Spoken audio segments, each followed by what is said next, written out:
Hello, you've made it just in time for story time.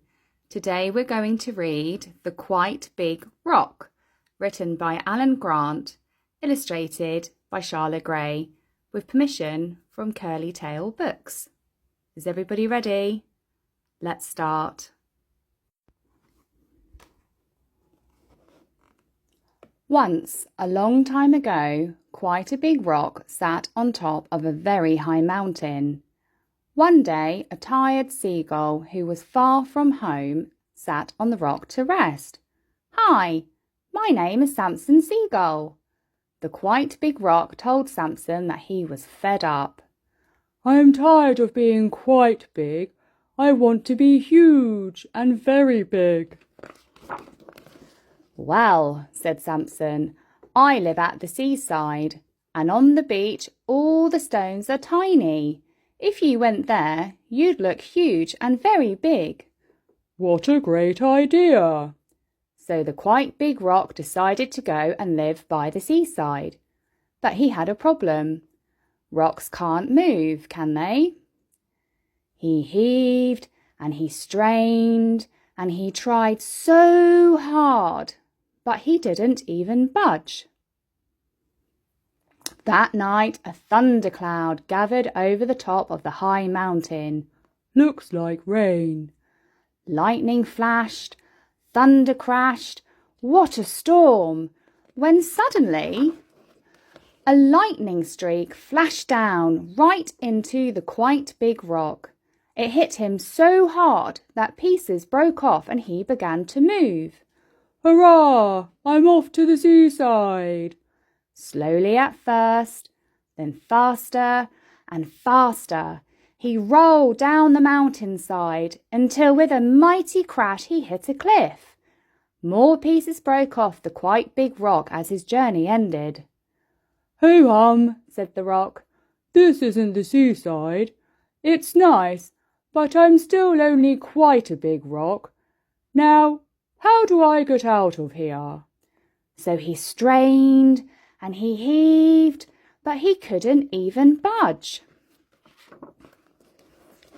But that night there was a terrible forest fire. Things are getting hot." A burning tree fell onto the rock. Pieces of rock flew everywhere, but the rock didn't mind. The falling tree knocked him over the cliff.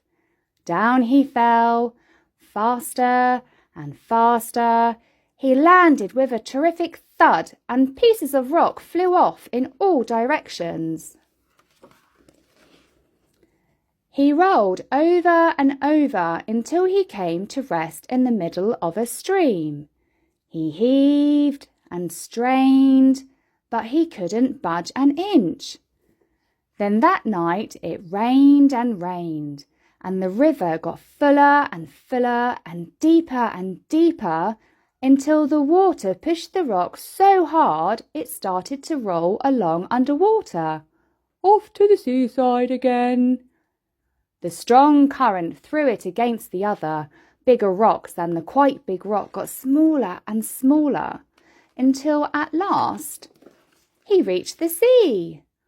"Well, here I am, but where's the beach?" Just then a big wave came and threw him out onto the beach. Samson Seagull was flying by when he heard a tiny voice. "Hey, down here!" "Oh, hello there, Rocky." He looked down at the rock. "I thought you said I'd be huge, but look, millions of rocks, all the same size as me." Samson nearly laughed his beak off.